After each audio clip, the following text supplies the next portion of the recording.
Actually digital marketing एक ऐसा है जिन्होंने बनाया था उसी को हम लोग चैलेंज कर रहे हैं। डिजिटल मार्केटिंग उन्हीं का शस्त्र है, हम भी खेलना चाहते हैं। आपका इशारा भारतीय जनता पार्टी की तरफ।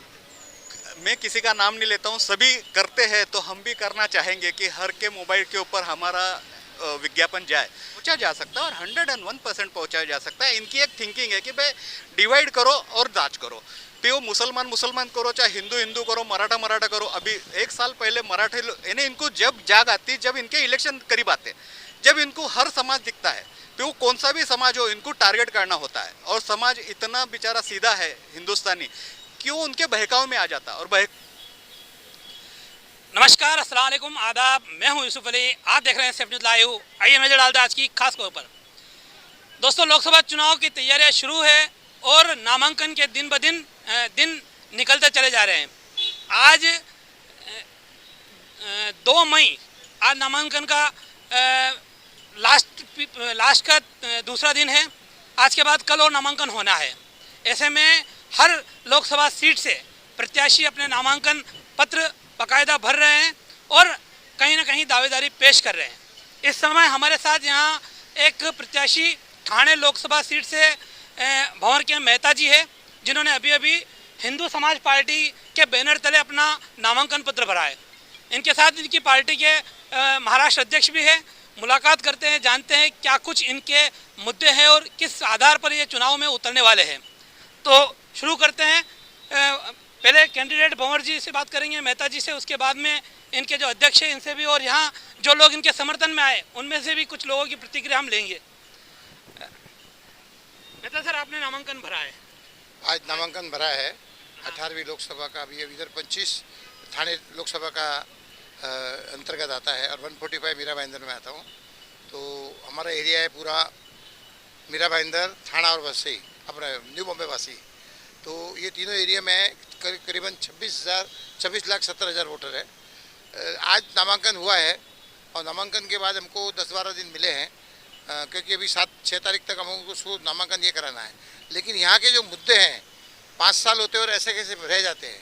ये जो मुद्दे हैं मेन, कि लोगों को जो सड़क की ज़रूरत होती है, सड़क, बिजली और पानी, तो पानी की हालत ऐसी है लोगों की, अभी भी 72 घंटे से पानी आ रहा है।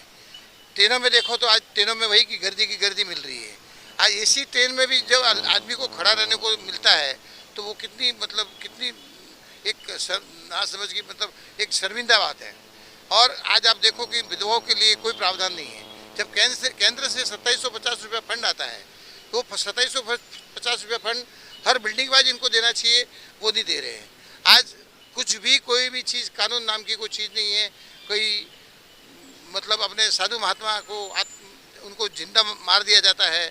कहीं ये अपना जो हमारे नवगढ़ पुलिस स्टेशन में जो हुआ अभी में, जब ये 4 साल की बच्ची के साथ में ये लव जिहाद का भी मामला बहुत ख़राब हुआ है। क्योंकि ये भी जो मामला हुआ है हमारे लिए सोचनीय है। आज जो जाति बदली का भी जो हो रहा है, जो जाति बदली का हो रहा है, तो वो भी गलत हो रहा है। क्योंकि ये पालघर वगैरह साइड में मैंने देखा है, काफ़ी ईसाई मशीनरी वगैरह जो रहती है वो काफ़ी ये चीज़ धर्मांतर के लिए उनको आगे अग्रसर करती है। उनको पैसे का लालच देती है, पढ़ाई का लालच देती है, ये देके इलाज का लालच देके उनको धर्मांतर नहीं होना चाहिए। अपने इस देश में, सब देशों में आज अपना देश अच्छा देश है और इसमें अपनी मर्जी से जो कुछ कर रहा है, पैसे के बल पे, हर पैसे के बल पे धर्मांतर जो हो रहा है वो नहीं होना चाहिए। वो तो अंग्रेजों वाली बात हो गई।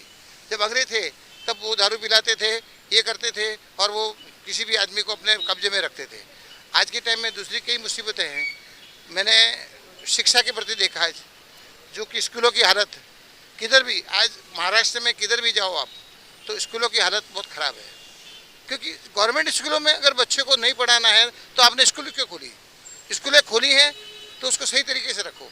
आपने मुद्दे कई सारे बताए, लेकिन ये है कि सबसे अहम चीज़ आपने जैसे बताया, अभी 26 लाख 27 लाख के आसपास वोटर है, तो उन वोटर तक आप कैसे पहुंचेंगे? उनको ये कैसे विश्वास दिलाएंगे कि वो आपके पक्ष में मतदान करने के लिए सामने आए? क्योंकि आपका जो मुकाबला है बड़ी बड़ी पार्टियों के साथ है। हमारा मुकाबला है, मैं मानता हूँ, लेकिन हमारे एरिया वाइज हमारे कई व्यापारी हैं। व्यापारियों के माध्यम से हम उनको अपनी बात पहुँचाएँगे। अपने कई जैन भाई हैं, जैन भाइयों को भी हम कहेंगे, हमारे दूसरे भी जो वैष्णव भाई भी हैं, राजपूत भी है, हमारे काफ़ी लोग हैं, उनको एक बार उनको ये दिलाएंगे कि देखिए अभी मैं खड़ा हूँ, एक व्यापारी खड़ा है और व्यापारी कभी कभी हाथ नीचे नहीं किया, हाथ नीचे नहीं हो सकता है, उनका हाथ हमेशा ऊपर रहेगा। आज 65 साल की उम्र हो गई है, मैंने कभी मेरे हाथ से कभी किसी से 11 रुपये मैंने नहीं लिया रहेगा। तो मैं ये सोचता हूँ कि आगे के लिए अभी अभी क्या लेना है, तो ये सोच के लोगों की जन सेवा कर सकूँ, लोगों तक मैं डोर डोर तक जाने की कोशिश करूँगा और हर एरिया में जाने की कोशिश करूँगा। हमारे सब जगह सभाएँ भी होगी और हमारी जो राष्ट्रीय अध्यक्ष है किरण जी वो भी आएंगे और हमारे मनोज जी तिवारी जो कि हमारे मुंबई प्रदेश महाराष्ट्र प्रदेश है वो भी आएंगे। तो कहने का मतलब हर जगह सभा करके लोगों को हम हर चीज़ बताएंगे। उसके बावजूद बड़ी पार्टियां हैं, बड़ी पार्टी तो देखो, बड़ी पार्टी एक टाइम थी कि बीजेपी बड़ी पार्टी नहीं थी, तो वो भी बड़ी पार्टी अभी होगी। तो बड़ी पार्टी आज हिंदू समाज पार्टी होते भी टाइम नहीं लगेगा, क्योंकि अभी 6 सीट खड़ी की है, आगे हम विधानसभा में 25 करेंगे, 50 करेंगे, तो ये बड़े होते को टाइम नहीं लगता है। लोगों को विश्वास और लोगों को जो चीज़ दिमाग में बैठनी चाहिए कि नहीं ये आदमी सही काम कर रहा है और ये निस्वार्थ भाव से काम कर रहा है, इसके लिए वो निस्वार्थ भाव है ना, वो हमें आगे आएगा। मनोज सर, आप क्या कहना चाहेंगे? आपकी पार्टी की तरफ से इन्होंने नामांकन बनाया मेहता जी ने, और आप पार्टी के महाराष्ट्र प्रदेश अध्यक्ष हैं, तो महाराष्ट्र लेवल पर को आपको क्या लगता है कि किन मुद्दों पे बात होनी चाहिए? जो दूसरी पार्टियाँ इस समय चुनाव में उतर रही है, जो नेशनल पार्टियाँ है, महाराष्ट्र की जो राजनीति में पूरी हलचल आई है पिछले 3 सालों में, उस पर आप क्या कहना चाहेंगे? पहली बात तो जिस तरीके से ये भ्रष्टाचार मिटाने को आए थे, वो भ्रष्टाचार मिटाने के सिवा भ्रष्टाचारियों को साथ में लेके जो काम चल रहा है, तो कहीं ना कहीं जनता का विश्वास इनके ऊपर से खो चुके हैं। तो हर इंसान को, वो कोई भी समाज का हो, हर एक को अपने फैमिली को बचाना है, उसके लिए हर मुमकिन कोशिश करेगा। लेकिन जो हिसाब से इन्होंने डेवलपमेंट किया है, प्राइवेटीकरण किया है, इसमें पानी के ज़्यादातर मुद्दे हैं। हर गांव में, हर कस्बे में मैं जाता हूँ, पानी इतना भयानक है कि इन्हें 13-13, 14-14, 15-15 दिन पानी नहीं आता है लोगों के यहाँ। विदर्भ में कुछ इलाके हैं जो मेहकर है, उस्मानाबाद है, ये एरिया में इतनी पानी की टंचाई है और माफिया जो है, टैंकर माफिया, इनका राज चल रहा है और ये सब उन्हीं के है। प्राइवेटीकरण हो चुका है, मैक्सिमम प्राइवेटीकरण जो हुआ है, ये सब जो कॉन्ट्रैक्टर है वो सब उन्हीं के है। तो अगर मैं आपकी बात बीच में काट रहा हूँ, अगर पानी की आपूर्ति टैंकर से हो रही है तो पानी टंचाई कैसी? पानी टंचाई नहीं, इन्होंने पानी जो हिसाब से देना चाहिए, उनके धंधे चल रहे उसके ऊपर, उनके धंधे चल रहे हैं और ये बहुत बड़ा स्कैम है। हर तरीके का स्कैम इन्होंने खोल के रखा है। जैसे अभी बिल्डिंगें आती है, बिल्डिंगों को पानी जब डेवलपमेंट के लिए मिलता है तो जनरली झोपड़पट्टी वालों को भी पानी मिलना चाहिए, वो नहीं मिलता है। इनका जो गटर साफ करते हैं उसका भी बहुत बड़ा फ्रॉड है। ये जो हमने जो हर तरीके से मुद्दों को लिया है, वो ग्राउंड लेवल के ऊपर हम दिखाई देंगे कि किस तरीके से हम लोग इनके साथ में लड़ रहे हैं। और मुद्दे काफ़ी है, जनता के काफ़ी सारे मुद्दे हैं जिनको हम लेके चल रहे हैं और जनता हमारे साथ है, ये हमको समझ चुका है। इसके लिए हम कॉन्फिडेंस से काम करना चाहते हैं। आपके इस समय कितने प्रत्याशी महाराष्ट्र भर में है और उनको जिताने के लिए आप जनता तक इतने कम समय में कैसे पहुंच पाएंगे? जनरली डिजिटल मार्केटिंग एक ऐसा है, जिन्होंने बनाया था उसी को हम लोग चैलेंज कर रहे हैं। डिजिटल मार्केटिंग उन्हीं का शस्त्र है, हम भी खेलना चाहते हैं। आपका इशारा भारतीय जनता पार्टी की तरफ? मैं किसी का नाम नहीं लेता हूँ, सभी करते हैं तो हम भी करना चाहेंगे कि हर के मोबाइल के ऊपर हमारा विज्ञापन जाए। तो हम भी चाहते हैं कि हर एक जरिए से हम लोग भी जाए, हर पार्टी, हमको भी है ना वो सब। मतलब आज आपने ये बात क्लियर कर दिया कि जो पहले जाकर जनसंपर्क करते थे उससे कई गुना हावी इलेक्ट्रॉनिक मोड है जिससे लोगों तक पहुंचा जा सकता है। बिल्कुल पहुंचा जा सकता है और 101% पहुंचा जा सकता है। इनकी एक थिंकिंग है कि भाई डिवाइड करो और जांच करो, फिर वो मुसलमान करो, चाहे हिंदू करो, मराठा करो। अभी 1 साल पहले मराठे यानी इनको जब जाग आती, जब इनके इलेक्शन करीब आते, जब इनको हर समाज दिखता है, फिर वो कौन सा भी समाज हो, इनको टारगेट करना होता है। और समाज इतना बेचारा सीधा है हिंदुस्तानी, क्यों उनके बहकाव में आ जाता है और बहकाव में आने के बाद में उसका चांस कैसा लेना है, इन लोगों को बड़ी खातिर अच्छी तरीके से पता है कि कहाँ पे इनके लूप होल है। वो लूप होल के ऊपर और कुछ आपके लोग, कुछ हमारे लोग, ये पैसे के लिए इतने मोहताज हो जाते हैं कि इनको जनता का कोई पड़ा नहीं होता है। जनता मरे, ये रोड ये 10 बार खोदेंगे, 10 बार बनाएंगे न। नाली बाजू में देखो, यहाँ पे मैं खड़ा हूँ, ये ठाणा है, बाजू में नाली दिखाई दे रही है आपको? यहाँ पे रोड के अंदर नाली होनी चाहिए, ये ट्रैक है, और ये इसके ऊपर नाली होनी चाहिए नहीं होनी चाहिए आप बता दो, लेकिन रोड बना देंगे, लेकिन उसके ऊपर नाली नहीं बनाएंगे ताकि लोग मरे। 2005 में जो हुआ था ये होने के चांसेस ज़्यादा है। नाली का जो कचरा होता है ये उसी के वजह से होता है, जाता है कहाँ जाता है क्या करते हैं ये किसी को खबर नहीं है, लेकिन निकलता माल है उसके लिए प्रोसेस कितनी बड़ी है ये आप पत्रकार है, आपको भी अच्छे से मालूम है कि कहाँ क्या होता है। आपने मुद्दे की भ्रष्टाचार की काफ़ी बात कही। जो मेरा पहला सवाल था वो वापस आखिरी सवाल है कि आपके कुल कितने कैंडिडेट है और उन कौन कौन से लोकसभा में आपने इस समय कैंडिडेट उतारे हैं? मैंने पूना लोकसभा में मैंने कैंडिडेट डाला है, उसके बाद में उत्तर मुंबई में डाला है, उत्तर पश्चिम में डाला हूँ और एक ठाणा में डाला हूँ। पूना का कैंडिडेट का ऑटो रिक्शा का सिंबल है और चाहता हूँ कि यहाँ पे भी मुझे जो है मुंबई में और यहाँ मुझे रिक्शा का सिंबल मिले। अभी तो 4 डाले हैं, 2 का अभी तक कमिटमेंट नहीं हुआ है मेरा, तो टोटल मेरे 15 थे, लेकिन विदर्भ में भी मेरे कुछ प्रॉब्लम आए तो उसकी वजह से थोड़ा सा 4 के ऊपर सीमित कर रह गया हूँ। अब यहाँ बात करते जो लोग इनके समर्थन में यहाँ आए, अभी हमने प्रत्याशी से बात की, साथ ही साथ पार्टी के महाराष्ट्र प्रदेश अध्यक्ष से बात की। अब यहाँ कुछ लोग इनके समर्थक हैं, उनसे बात करते हैं। सर क्या नाम है आपका? रमेश कुमार हिंगड़ है, क्या कहना मैं विरार से हूँ।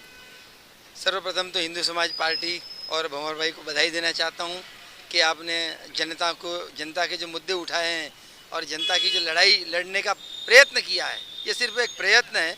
सफलता कब मिलेगी हम नहीं जानते, लेकिन संघर्ष करने वालों को सफलता अवश्य मिलती है। मैं तो पूरे जैन समाज की ओर से आपको बधाई देता हूं कि आप जनता के मुद्दे उठाएं, जनता के बीच में जाएं। सोशल मीडिया से संपर्क भी होगा, लेकिन आप स्वयं भी संपर्क करें और पूरा जैन समाज आपके साथ में है। और ये जो 25 ठाणे लोकसभा है ये बहुत बड़ा क्षेत्र है, आपके सामने बड़ी चुनौती है, लेकिन आपने जो मुद्दे उठाए हैं जनता के मुद्दे, उस वजह से मुझे लगता है कि इनको समर्थन मिलेगा और ये पार्टी विजयी हो, ऐसी हम मंगल कामना करते हैं। अंकल आप कहाँ से आए, क्या कहना चाहेंगे? नायगांव से है और भंवर भाई जो है हमारे वो संपर्क में है और वो जनता के लिए बहुत अच्छा काम करते हैं और जैन समाज से है और जैन समाज भी चाहते हैं कि सब इनको समर्थन मिले और अच्छे वोटों से विजयी हो। आपका क्या कहना है? भंवर भाई को बहुत बहुत हार्दिक बधाई। और जैन समाज का नाम ही भरोसे वाला है। जो भी आप कहेंगे इलेक्ट्रो मीडिया से या खुद जाके भी कहेंगे, लोगों को पूरा भरोसा होगा। जैन समाज के ऊपर लोगों को पूरा भरोसा है। अपन सब समाज के लोगों को साथ में लेके काम करेंगे और भाई मजबूती से हम कंधे से कंधे मिला के आपको सपोर्ट करेंगे। धन्यवाद। मैं गोरेगांव से आया हूँ, सुभाष चंद्र भीमराज सिंघवी हूँ। मैं भंवर भाई के अभी टच में हुआ हूँ 2-3 साल से। इनको 36 कौम का पूरा सपोर्ट मिलेगा और अच्छे वोटों से विजय होंगे, ये हमारी बहुत बहुत शुभकामनाएं इनको। क्यों लगता है आपको? क्योंकि हमारे इनके बहुत हित के काम किए, इसके लिए विजय होंगे और इन्होंने हर वर्ग में काम किया हुआ है और ये आराम से विजय होंगे, हमको पूरा भरोसा है। मैं मलाड से आया हूँ और भंवर जी भाई साहब जो भी काम करते हैं, सबसे बड़ी बात है कि निस्वार्थ करते हैं। कोई भावना उनके मन में किसी के छोटे या बड़े के प्रति जो भी भावना रहती है साफ रहती है और निस्वार्थ काम करते हैं और आगे भी ऐसे ही काम करेंगे। और हमको भी बहुत अच्छा लग रहा है कि आप आए और कैंडिडेट में फॉर्म भरा आपने। शुभकामनाएं। मेरा तो जनता से ठाणे 25 लोकसभा मतदार संघ जो है वहाँ की जो जनता है उनसे निवेदन है कि आप उम्मीदवार देखें और उम्मीदवार की नीयत देखें। सब कुछ निर्भर करता है नीयत पर। आपकी नीयत साफ है तो काम भी आपका अवश्य होगा, ये हम विश्वास से कह सकते हैं। हिंदू समाज पार्टी का धन्यवाद जो भंवर भाई को चुना है, एक कर्मठ आदमी को चुना है और वो रात दिन काम में लगे रहते हैं। हमको उन पर पूरा भरोसा है और कई सालों से इनके साथ में हम लोग काम कर रहे हैं। तो ये हम बात कर रहे थे अभी हिंदू समाज पार्टी के ठाणे लोकसभा 25 से नामांकन भरने वाले भंवर के मेहता और उनके चाहने वाले लोगों से हम बात कर रहे थे। आपने देखा किस तरह से यहाँ लोग इनके लिए, कोई मलाड से तो कोई कांदीवली से तो कोई मुंबई से यहाँ आया है, कोई विरार से भी। यानी कि कहने का मकसद ये है कि इनके चाहने वाले कहाँ कहाँ तक है। अब उसके पीछे का अगर कारण जानना चाहे कि क्या कारण, तो कारण कुछ हद तक मैं भी सामाजिक तौर पर इनसे जुड़ा। बीच में कई बार मैंने भी ऐसे सामाजिक मुद्दे देखे हैं जब इन्होंने उन मुद्दों को उठाया, तो उससे मुझे यह बात का अच्छे से एहसास है कि किस तरह से ये लोगों के काम के लिए तत्पर होकर आगे रहते हैं। तो कहीं ना कहीं यही चीज़ आज इनकी लोकप्रियता दर्शा रही है। जाहिर सी बात है, इनको संघर्ष काफ़ी करना पड़ेगा, 26 लाख वोटर के पास पहुंचना पड़ेगा, लेकिन इनके मंसूबे इस समय काफ़ी बुलंद दिखाई दे रहे हैं। एक जन और अपनी कुछ राय देना चाहते हैं। नायगांव मेरा नाम भरत जैन है, नायगांव ज्वेलर्स एसोसिएशन से हूँ। हमारे ज्वेलर्स के कई मुद्दे हैं जो भंवर भाई साहब को बोल देते हैं, तो वो कभी भी आधी रात में खड़े होते हैं और कितनी भी बार फ़ोन करो, 100 फ़ोन करो तो भी वो जवाब देते हैं। और उनकी हमारे नायगांव ज्वेलर्स वेलफेयर एसोसिएशन से हार्दिक शुभकामनाएं है कि वो आगे बढ़े और ऐसे ही जीतते रहे। शुरुआत कर दी उन्होंने, अच्छा कर रहे हैं अभी। धन्यवाद। तो जिस चीज़ का मैं जिक्र कर रहा था वो यही चीज़ है, यही बात थी कि किस तरह से इनकी व्यापारी संगठन की मदद करते हैं और दूसरे इतर कामों में लोगों की मदद करते हैं। मैंने भी खुद इनके ऐसे सामाजिक कार्यों को पहले अपने कई पिछले समय में रिपोर्ट किया हुआ है, इसके लिए मुझे खुद वो भली भांति मालूम है। और भाई आगे बढ़ो, अब हम और भाई आगे बढ़ो, हम आपके साथ हैं। हिंदू समाज पार्टी जिंदाबाद, हिंदू समाज पार्टी जिंदाबाद। अब हम अपनी तरफ से यही इनको शुभकामना देना चाहते हैं कि आपने नामांकन भरा है, आपकी विजय श्री हो। और आज के लिए अभी के लिए इतना ही। ठाणे से यूसुफ अली। हमारे चैनल सैफ न्यूज़ लाइव पर अपने व्यापार और सेवा से संबंधित विज्ञापन प्रसारण हेतु दिए गए मोबाइल नंबर पर संपर्क करें।